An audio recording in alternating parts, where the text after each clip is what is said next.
Subscribe करिए हमारे channel target UP TET CTET को और बेल आइकन को दबाइए।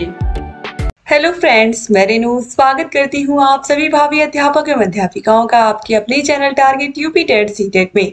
दोस्तों, आज की इस क्लास में हम आपके डीएलएड फर्स्ट सेमेस्टर के फर्स्ट पेपर यानी कि आपके बाल विकास के पवन सीरीज के मोस्ट इंपोर्टेंट बहुविकल्पी क्वेश्चंस की सीरीज में यहाँ पर आज हम पढ़ने वाले हैं पार्ट 3। पार्ट 2 तक ऑलरेडी मैंने पढ़ा दिया है और पार्ट 3 में आज यहाँ पर आपके सारे बहुविकल्पी सारे लघुत्तरी समाप्त हो जाएंगे। पवन सीरीज के भी ऑलरेडी राजन सीरीज के क्वेश्चंस को मैं पढ़ा चुकी हूँ और अगर आपने नहीं देखा है तो डिस्क्रिप्शन बॉक्स और कमेंट बॉक्स दोनों जगह आपको लिंक मिल जाएगी, जाकर के आप देख लीजिए दोस्तों, ताकि आपकी जो तैयारी है एग्जाम की वो बेहतर हो पाए। केंद्रीय प्रवृत्ति का मापक इसमें से कौन सा नहीं है? मध्यमान, मध्यांक, प्रसार या बहुलक। और ये क्वेश्चन बहुत बार एग्जाम में पूछा है, तो राइट आंसर है प्रसार, ऑप्शन सा सही हो जाएगा। क्वेश्चन नंबर 102 पे आते हैं। क्वेश्चन नंबर 102 है, किशोरावस्था की विशेषताओं को सर्वोत्तम रूप से व्यक्त करने वाला एक शब्द है विकास, परिवर्तन, समायोजन या अस्थिरता। तो राइट आंसर है दोस्तों ऑप्शन नंबर ब, परिवर्तन। क्वेश्चन नंबर 103 पे आते हैं। बाल विकास को प्रभावित करने वाला कारक इसमें से नहीं है? पोषण, लिंग भेद, संस्कृति या फिर तनाव। तो राइट आंसर यहां पर हो जाएगा ऑप्शन नंबर स, संस्कृति। इसके अलावा अगर पोषण अच्छे से नहीं मिलेगा तो बच्चे का जो मानसिक विकास है वो सही से नहीं हो पाएगा। अगर लिंग भेद होगा तो भी कुछ बच्चे अपने आप को हीन भावना का शिकार, लड़की लड़का इस तरीके से बार बार अगर बच्चों को इस तरीके से इंडिकेट किया जाएगा क्लास में, तो भी बच्चों के अंदर लिंग भेद भाव की भावना आएगी और इससे भी बच्चों का विकास सही से नहीं हो पाएगा। अगर तनाव रहेगा तो तभी भी बच्चे का मानसिक विकास नहीं सही से हो पाएगा। ठीक है। और संस्कृति से देखिए, बाल विकास को प्रभावित करने वाला कारक कौन सा नहीं है? तो संस्कृति। क्वेश्चन नंबर 104 है, अभ्यास और अनुभव के द्वारा व्यवहार में होने वाला परिवर्तन क्या कहलाता है? तो आप सभी को पता है कि ये परिभाषा है, अभ्यास और अनुभव के द्वारा व्यवहार में परिवर्तन कहलाता है अधिगम या सीखना। ऑप्शन द सही हो जाएगा। क्वेश्चन नंबर 105 पे आते हैं। पदों के योग में पदों की संख्या से भाग देने पर जो प्राप्त होता है वो क्या कहलाता है? तो वो क्या कहलाता है? आप सभी लोगों को पता है, वो कहलाता है माध्य। याद रखिएगा क्या कहलाता है? माध्य। और ये क्वेश्चन भी ऑलरेडी दोनों पार्ट में मैं पढ़ा चुकी हूँ। क्वेश्चन नंबर 106 पे आते हैं। बालकों में स्वतंत्रता की आकांक्षा किस अवस्था में प्रबल होती है? किशोरावस्था में, शैशवावस्था में, बाल्यावस्था में या प्रौढ़ावस्था में? तो स्वतंत्रता की भावना किशोरावस्था में होती है। वो बिल्कुल अपने ऊपर रोक टोक नहीं चाहते हैं। वो सोचते हैं उनको टीचर्स कुछ ना कहें, उनके माता पिता उनको कुछ ना कहें, आस पड़ोस का कोई कुछ ना कहे, वो अपना जीवन अपने अनुसार जिए। 2017 के एग्जाम में ये सारे के सारे प्रश्न पूछे हुए हैं। क्वेश्चन नंबर 107 पे आते हैं। जिन तथ्यों को भूतकाल में सीखा जा चुका है उन्हें स्मरण करना ही स्मृति है। यह कथन किसका है? रॉस का, वुडवर्थ का, रायबर्न का या फिर स्किनर का? तो दोस्तों राइट आंसर हो जाएगा वुडवर्थ। क्वेश्चन नंबर 108 पे आते हैं। सीएटी परीक्षण किस आयु के बच्चों के व्यक्तित्व का मूल्यांकन करने हेतु प्रयुक्त होता है? तो 3 से लेकर के 11 वर्ष तक के बच्चों का हम इसमें मूल्यांकन करते हैं। आगे बढ़ते हैं क्वेश्चन नंबर 109 पर। संवेग का प्रकार इसमें से कौन सा नहीं है? तो क्रोध, प्रेम और भय, ये तीनों क्या होते हैं? संवेग होते हैं। ये शिशु के अंदर पाए जाते हैं, लेकिन ध्यान संवेग है ही नहीं। 2017 में यहाँ पर देखिए ये सभी प्रश्न पूछे गए हैं। इसके बाद 2018 में जो प्रश्न पूछे गए हैं वो भी मैं आपको कराऊंगी। क्वेश्चन नंबर 110 है। प्रतिभाशाली बालक की बुद्धि लब्धि होती है?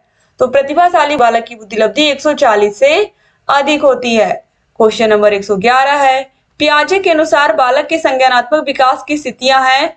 तो जीन पियाजे जी ने बालक के संज्ञानात्मक विकास की 4 स्थितियां बताई हैं। कौन कौन सी? सबसे पहली है संवेदी कामक अवस्था या इंद्रिय जनित कामक अवस्था, जो कि जन्म से लेकर के 2 वर्ष तक होती है। फिर दूसरी होती है पूर्व संक्रियात्मक अवस्था, जो कि 2 वर्ष से लेकर के 7 वर्ष तक होती है। फिर तीसरी होती है मूर्त संक्रियात्मक अवस्था, जो कि 7 वर्ष से लेकर के 11 वर्ष तक होती है। और लास्ट में आती है औपचारिक संक्रियात्मक अवस्था, जो कि 11 वर्ष से लेकर के 15 वर्ष तक होती है। तो यहाँ पर ऑप्शन ब जो है 4 ये राइट आंसर हो जाएगा। ये एग्जाम में बहुत पूछता है जीन पियाजे से रिलेटेड क्वेश्चन। क्वेश्चन नंबर 112 है। किशोरावस्था को गंभीर उथल पुथल की अवस्था किसने कहा है? स्टैनले हॉल ने, स्किनर ने, ब्रूनर ने या फिर बागले ने? तो गंभीर उथल पुथल की जो अवस्था है गंभीर उथल पुथल की। ये किसने कहा? स्टैनले हॉल ने कहा बड़ी संघर्ष, तनाव और विरोध की अवस्था होती है। ठीक है। क्वेश्चन नंबर 113 है मानसिक आयु बटे वास्तविक आयु गुणे 100, ये सूत्र किसका मापन करता है? तो आप सभी को पता है कि बुद्धिलब्धि का मापन करता है, आईक्यू का मापन करता है। और ये क्वेश्चन जो है यूपी टेट एग्जाम में भी पूछा जा चुका है, कई बार पूछा जा चुका है कि बुद्धिलब्धि का सूत्र क्या होता है। क्वेश्चन नंबर 114 है वह मानसिक योग्यता जिसके द्वारा व्यक्ति किसी नवीन रचना को प्रस्तुत करता है कहलाता है ज्ञान, योग्यता, सृजनात्मकता या इनमें से कोई नहीं। तो इसे हम कहते हैं सृजनात्मकता, जिसे हम इंग्लिश में कहते हैं क्रिएटिविटी। क्वेश्चन नंबर 115 पे आते हैं शारीरिक रचना, बुद्धि, रुचि, व्यक्तित्व आदि में एक व्यक्ति का दूसरे व्यक्ति से भिन्न होना क्या कहलाता है? एक ही क्लास में अगर 30 बच्चे पढ़ रहे हैं तो आप देखोगे 30 के 30 बच्चों की लंबाई नहीं समान होगी, सबकी बुद्धि नहीं एकदम सेम टू सेम होगी, सबके जो रुचियां हैं, किसी को इंग्लिश पसंद है, किसी को मैथ, किसी को साइंस, किसी को ड्राइंग, किसी को सिंगिंग, किसी को डांसिंग, तो इस तरीके से बच्चों की रुचियां भी अलग अलग है। तो ये क्यों होता है? क्योंकि सबका व्यक्तित्व अलग अलग होता है, सबकी पर्सनैलिटी अलग अलग होती है और इसी को हम कहते हैं व्यक्तिक भिन्नता, पर्सनैलिटी डिफरेंस। क्वेश्चन नंबर 116 है संज्ञानात्मकता क्षमता की कमी से व्यक्तित्व को कठिनाई होती है, या संज्ञानात्मक क्षमता की कमी से किस प्रकार की कठिनाई होती है व्यक्तित्व में? शारीरिक विकास में, बौद्धिक विकास में, व्यवसायिक विकास में या समायोजन में? तो राइट आंसर है बौद्धिक विकास, क्योंकि बौद्धिक विकास का ही संबंध संज्ञानात्मक क्षमता से होता है। आगे बढ़ते हैं, क्वेश्चन नंबर 117 है और ये भी 2018 में पूछा हुआ प्रश्न है सिगमंड फ्रायड द्वारा प्रतिपादित व्यक्तित्व विकास के सिद्धांत को क्या कहते हैं? तो फ्रायड ने कौन सा सिद्धांत दिया है? मनोविश्लेषणात्मक सिद्धांत दिया है। ऑप्शन नंबर 7 जो है ये राइट आंसर हो जाएगा। अब क्वेश्चन नंबर 118 पर आते हैं परोक्ष वस्तुओं के विषय में चिंतन क्या कहलाता है? कितना आसान सा प्रश्न पूछा है। तो परोक्ष वस्तुओं के विषय में चिंतन ही कहलाता है कल्पना, जिसे हम इंग्लिश में क्या कहते हैं? इमेजिनेशन। क्वेश्चन नंबर 119 है किसी के द्वारा विभिन्न परिस्थितियों में समायोजन क्या कहलाता है? शारीरिक स्वास्थ्य, मानसिक स्वास्थ्य, संवेगात्मक विकास या उपरोक्त सभी? तो किसी व्यक्ति के द्वारा विभिन्न परिस्थितियों में समायोजन कहलाता है उसका मानसिक स्वास्थ्य। ऑप्शन 7 जो है ये राइट आंसर हो जाएगा। ठीक है, यहाँ पर दोस्तों याद रखिएगा ये मानसिक स्वास्थ्य ही है। कोई भी व्यक्ति किसी भी प्रकार की परिस्थिति में अगर ढल जा रहा है तो ये उसका मानसिक स्वास्थ्य है कि उसको समस्या ज्यादा नहीं हो पाती है, वो मानसिक रूप से मजबूत व्यक्ति है, तभी वह किसी भी परिस्थिति में ढल जा रहा है। ठीक है, अब क्वेश्चन नंबर 120 पे आते हैं और ये प्रश्न मैंने राजन सीरीज में भी पढ़ाया था आप लोगों को, क्वेश्चन नंबर 119। अब क्वेश्चन नंबर 120 पे आते हैं किसी समस्या का समाधान करने के लिए गत अनुभवों को नए ढंग से समायोजित करना क्या कहलाता है? ये भी मैंने आप लोगों को पढ़ाया है। अगर किसी समस्या का समाधान हमने जो अपने जीवन में पूर्व में अनुभव सीखे हैं उनसे अगर हम कर रहे हैं और उनको सही तरीके से क्रम से व्यवस्थित करते हुए हम अपनी समस्या का समाधान ढूंढ रहे हैं तो इसे हम कहेंगे तर्क। क्वेश्चन नंबर 121 है सीखने की मात्रा तथा समय के संबंध को चित्रांकित करने वाली वक्र रेखा क्या कहलाती है? अधिगम वक्र, पठार वक्र, संप्राप्ति वक्र या बुद्धिलब्धि वक्र? इसे हम कहते हैं अधिगम वक्र। 2018 में ही आप देखिए जितने भी प्रश्न यहाँ पर आपको दिख रहे हैं स्क्रीन पर सब पूछे हुए हैं। आगे बढ़ते हैं, क्वेश्चन नंबर 122 है जब कोई बालक सीखने को तत्पर होता है तो वह चीजों को जल्दी सीखता है। यह थॉर्नडाइक के सीखने के किस नियम के अंतर्गत आता है? जब कोई बच्चा सीखने के लिए तत्पर होता है, जब हम उसको सिखाते हैं तो बहुत अच्छे से वो सीखता है। थॉर्नडाइक का कौन सा नियम है ये? तो ये है थॉर्नडाइक का तत्परता का नियम, प्रभाव का नियम, अभ्यास का नियम, तत्परता का नियम। यही 3 मुख्य नियम थॉर्नडाइक ने दिए हैं जिन्हें हम सीखने के नियम भी कहते हैं और ये एग्जाम में बार बार पूछा जाता है आप लोग के। क्वेश्चन नंबर 123 है सीखने के किस सिद्धांत के अंतर्गत व्यक्ति संपूर्ण परिस्थिति के प्रत्यक्षीकरण के आधार पर सीखता है? तो ये है दोस्तों कोहलर का सिद्धांत, जिसे हम अंतर्दृष्टि या सूझ का सिद्धांत कहते हैं। याद रखिएगा ये क्वेश्चन भी बहुत महत्वपूर्ण है दोस्तों।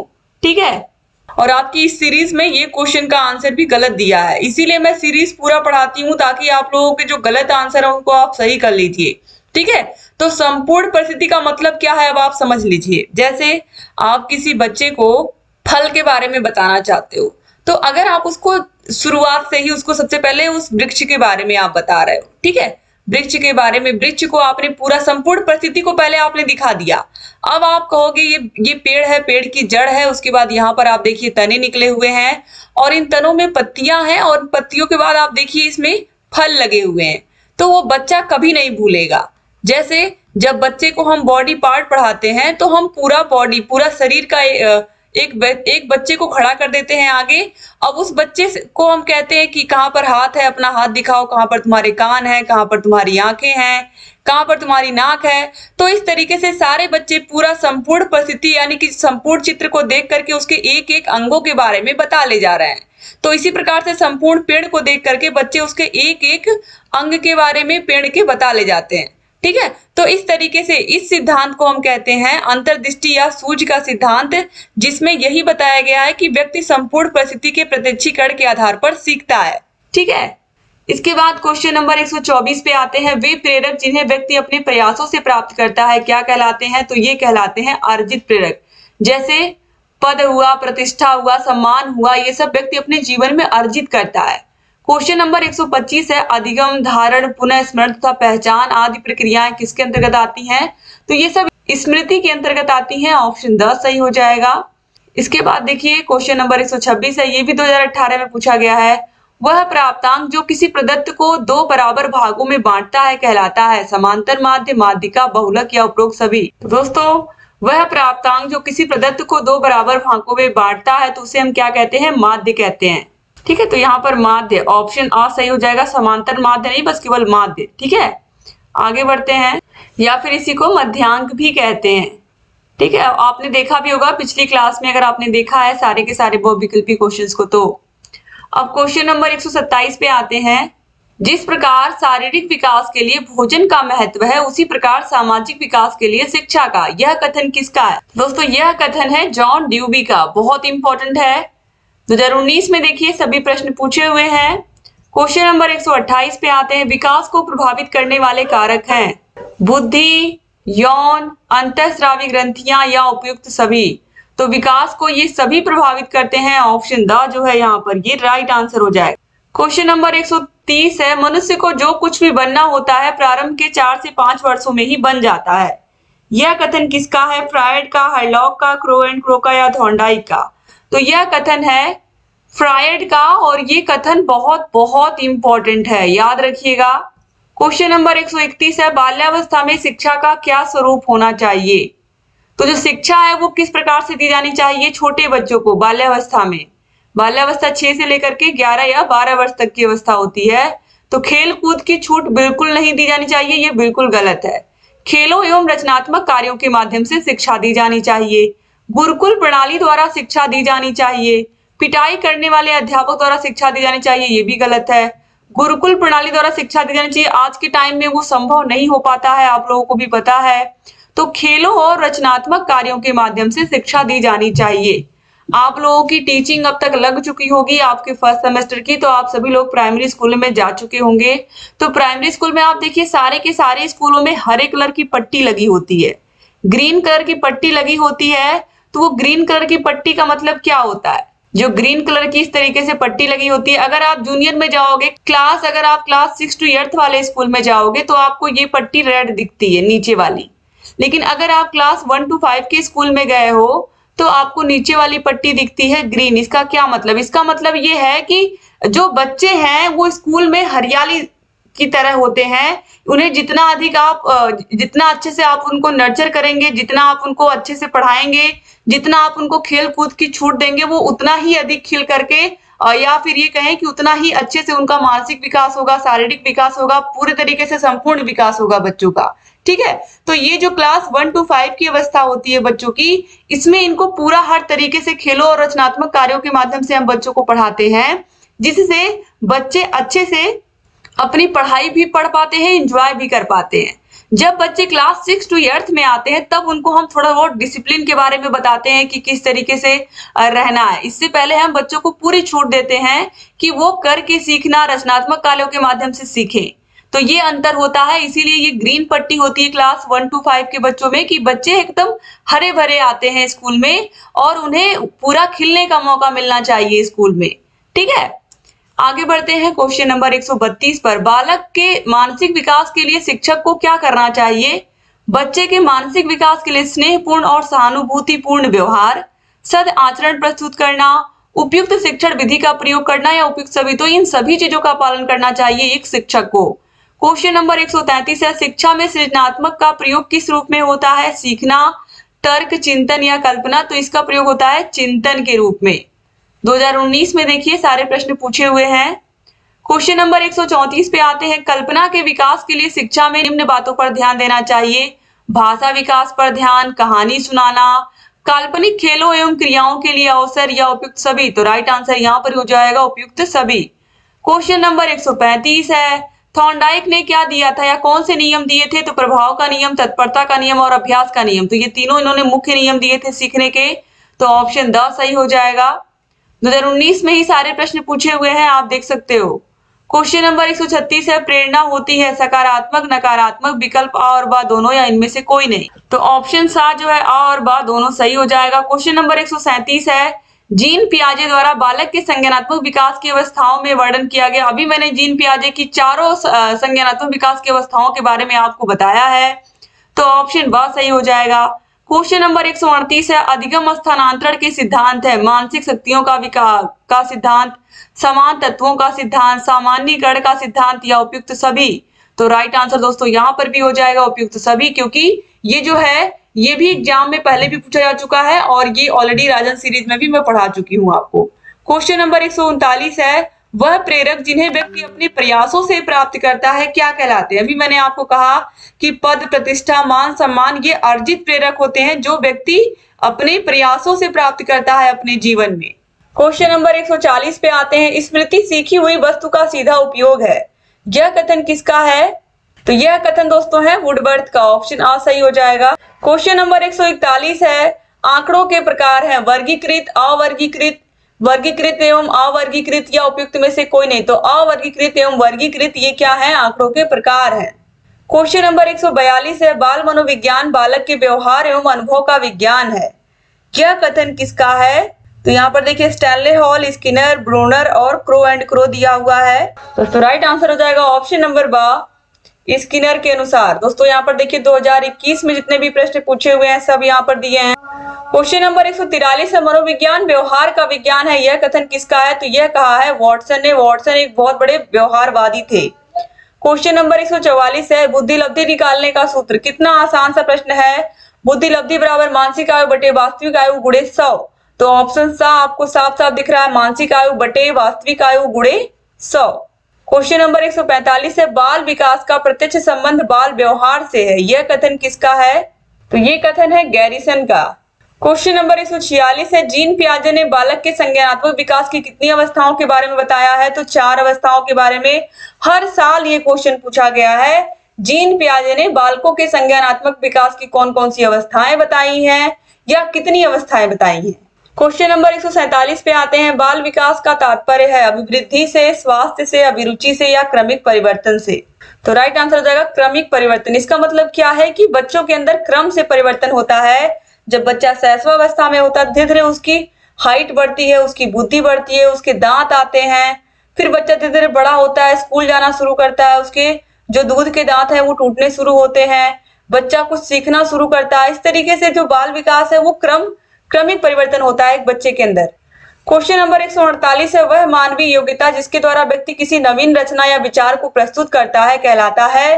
तो इसे हम कहते हैं सृजनात्मकता। और ये आप देखिए 2021 के एग्जाम में पूछा हुआ प्रश्न है। नवीन रचना और नवीन विचार जहां भी आपको दिखेगा आप समझ जाओगे वहां पर क्या है, सृजनात्मकता। क्वेश्चन नंबर 149 है, बुद्धि का त्रिआयामी सिद्धांत किसने दिया था? तो ये गिलफोर्ड ने दिया था और ये भी क्वेश्चन कई बार एग्जाम में पूछा गया है। क्वेश्चन नंबर 150 पे आते हैं, टीएटी परीक्षण में कार्डों की संख्या कितनी है? तो राइट आंसर दोस्तों यहाँ पर हो जाएगा ऑप्शन नंबर 10 + 10 + 10 यानी कि 30। एक कार्ड और होता है जो कि बिल्कुल प्लेन होता है, जिसमें कुछ नहीं होता है। ठीक है, तो यहाँ पर ऑप्शन सा आप सही लगाइए। इसके बाद क्वेश्चन नंबर 151 है, अभ्यास और अनुभव के द्वारा व्यवहार में होने वाला परिवर्तन क्या कहलाता है? अभी आपने इस क्वेश्चन को देखा है। तो अभ्यास और अनुभव के द्वारा व्यवहार में परिवर्तन क्या कहलाता है? अधिगम। क्वेश्चन नंबर 152 पे आते हैं, भाटिया बैटरी परीक्षण किससे संबंधित है। तो ये क्वेश्चन भी अगर आपने सारे के सारे क्वेश्चन जितना मैंने पढ़ाया है, सारे के सारे सीरीज को अगर आपने पढ़ लिया होगा तो आपको पता चल गया होगा कि ये क्या है, बुद्धि परीक्षण, यानी कि बुद्धि से रिलेटेड है भाटिया बैटरी परीक्षण। क्वेश्चन नंबर 153 पे आते हैं, यदि किसी बालक की मानसिक आयु 15 वर्ष और वास्तविक आयु 10 वर्ष है तो उसकी बुद्धि लब्धि क्या होगी। तो मानसिक आयु 15 बटे वास्तविक आयु 10 गुणे 100 करेंगे तो यहाँ पर देखिए ये 0 से 0 कट गया, कितना आ गया 150, यानी कि बच्चा प्रतिभाशाली बालक है, 150 यहाँ पर राइट आंसर हो जाएगा। क्वेश्चन नंबर 154 पे आते हैं, सूझ के सिद्धांत के प्रतिपादक कौन है। तो कौन है, कोहलर है। ऑप्शन नंबर सा जो है ये राइट आंसर हो जाएगा। इन्होंने प्रयोग किस पर किया था, चिंपैंजी पर किया था, जिसका नाम इन्होंने सुल्तान रखा था। क्वेश्चन नंबर 155 है, प्रेरणा कार्य को प्रारंभ करने, जारी रखने और नियमित करने की प्रक्रिया है, यह कथन किसका है। तो यह कथन है गुड का। ऑप्शन ब सही हो जाएगा। क्वेश्चन नंबर 156 है, चिंतन मानसिक क्रिया का ज्ञानात्मक पहलू है, यह कथन किसका है। तो यह कथन है दोस्तों रॉस का। ऑप्शन आ सही हो जाएगा। तो दोस्तों इस तरीके से यहाँ पर जितने भी प्रश्न थे आपके पवन सीरीज के, टोटल 156 प्रश्न जो थे सारे के सारे मैंने पढ़ा के खत्म कर दिए। तो आपकी राजन सीरीज और पवन सीरीज दोनों के ही जो फर्स्ट पेपर यहाँ पर मैंने पूरा पढ़ा के खत्म कर दिया, और सारे विषयों के राजन सीरीज और पवन सीरीज दोनों के ही प्रश्नों को देखने के लिए आपको डिस्क्रिप्शन बॉक्स और कमेंट बॉक्स में आप अच्छे से देख भी लीजिए, पढ़ भी लीजिए, समझ भी लीजिए, क्योंकि अगर आप सीरीज को पढ़ के जाएंगे तो आप देखिए जितने भी ईयर्स में पूछे हुए प्रश्न हैं सब यहाँ पर आपको मिल जाते हैं। तो इससे आपकी जो तैयारी है वो और बेहतर हो पाती है। क्लासेस भी मैंने करवाए हैं, क्लासेस अगर आपने नहीं देखा तो क्लासेस की भी लिंक आपको मिल जाएगी, और यहाँ पर हमारा कॉन्टेक्ट नंबर दिया हुआ है। अगर आपको सारे विषयों के, आपके फर्स्ट सेमेस्टर के 8 के 8 विषयों के नोट्स चाहिए, सारे विषयों की क्लासेस, सारे विषयों की मास्टर क्लासेस, सारे विषयों की आपके पवन सीरीज और राजन सीरीज की अगर ये पूरी पीडीएफ आपको चाहिए तो उसके लिए आपको हमारे ऐप अस्तित्व एकेडमी ऐप को डाउनलोड करना पड़ेगा। ऐप की लिंक डिस्क्रिप्शन बॉक्स और कमेंट बॉक्स में मिल जाएगी। क्लास को शेयर करना मत भूलिएगा। डिस्क्रिप्शन बॉक्स और कमेंट बॉक्स में आपको सारे विषयों की लिंक मिली जाएगी। और अगर चैनल को सब्सक्राइब नहीं किया हमारे तो सब्सक्राइब कर लीजिए, ताकि आपके जितने भी वीडियोस हम बनाते हैं आपके लिए आप उनको समय से देखें और अपनी तैयारी को और बेहतर बना पाएं। चैनल से बने रहिए दोस्तों, सारे क्लासेस को भी देखते रहिए। जय हिंद दोस्तों।